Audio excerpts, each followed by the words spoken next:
Hello everyone, কেমন আছো সবাই? আশা করছি ভালো আছে। আমি বেশ ভালো আছি। আজ চলে এসেছি একটা হাঁসের মাংসের রেসিপি নিয়ে। লবণ, হলুদ আর সর্ষের তেল দিয়ে আর একটু একটা তেজপাতা ছিঁড়ে দিয়েছি, ওর মধ্যে সুন্দর করে মেখে ম্যারিনেট করে রেখে দেবো কিছু সময়। আর হ্যাঁ, মাংসটা কিন্তু চাল সমেত রাখা হয়েছে। এইভাবে নাকি খুবই ভালো লাগে খেতে। আমিও খেয়েছি আগে, ভালোই লাগে। আগে খেতাম না, এখন খাই।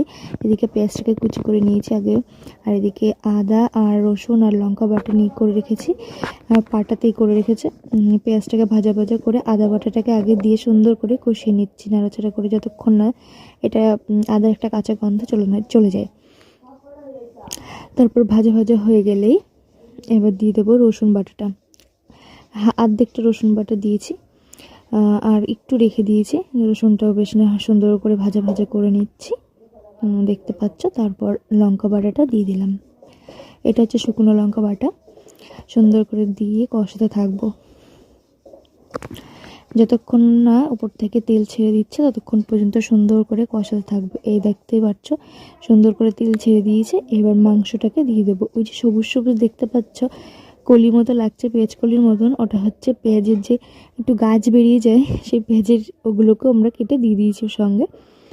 যাই হোক, মাংসটাকে আমি মিডিয়াম ফ্লেমে রেখে সুন্দর করে আস্তে আস্তে কষিয়ে নিচ্ছি। আর যেহেতু এটা হাঁসের মাংস, এটা তো হতে একটু টাইম লাগে, তাই জন্য ঢাকা দিয়ে দিয়ে সুন্দর করে করে কষাচ্ছি। আর রান্নাটা কিন্তু আমি করছি, মা একটু সাথে হেল্প করে দিচ্ছে। মানে মা বলছে, আমি তো তোকে করে খাওয়াই, তুই নিজেও একটু কর, আমি তোকে দেখিয়ে দিচ্ছি, তুই কর। তাই জন্য আমি করছিলাম। শ্বশুরমশাই আজকে বাড়িতে এসেছে, তার জন্য ভাবলাম আমি রান্না করে খাওয়াই। মা বললো তুই রান্না করে খাওয়া। তাও রান্নাটা করছি। কেমন হচ্ছে কালারটা তোমরা একটু দেখে জানিও। তোমাদেরকে তো আর দিতে পারবো না ভিডিওর মাধ্যমে, তোমরা দেখেই বলো কেমন হয়েছে।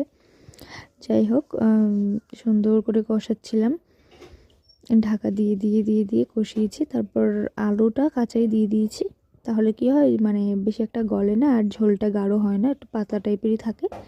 আর গরম জল ফুটিয়ে নিয়েছি, ওদিকে গরম জলটা ফুটিয়ে নিয়েছি, যে গরম জলটা অ্যাড করব। তারপর আমি সুন্দর করে কষিয়ে নিচ্ছি। কষানো হয়ে গেলে ঢাকনা চাপা তুলে নিয়েছি। এবার দেখতে পাচ্ছ মাংস দিয়ে কত পরিমাণে তেল বেরিয়েছে, মানে হাফের বেশি তেল বেরিয়েছে। তারপর আমরা গরম জলটা অ্যাড করে দিলাম মাংসের মধ্যে। এবার এটা রান্নাটা আস্তে আস্তে হতে থাকুক, যেহেতু হাঁসের মাংস একটু টাইম লাগবেই রান্নাটা হতে, তাই জন্য ঢাকনা চাপা দিয়ে বেশ খানিকক্ষণ রেখে দিয়েছিলাম। তারপর মাঝে একবার তুলে দেখলাম যে কীরকম হয়েছে। যাই হোক, ঢাকনাটা দিয়ে আমি রেখে দিয়েছি। তার কিছু সময় পর একটু ঢাকনাটা তুলে দেখছিলাম কেমন হয়েছে। সুন্দর জাল হচ্ছে, ঝোলটা দেখতে পাচ্ছ। মনে হচ্ছিলো একটু সামান্য হলুদ লাগবে, তাই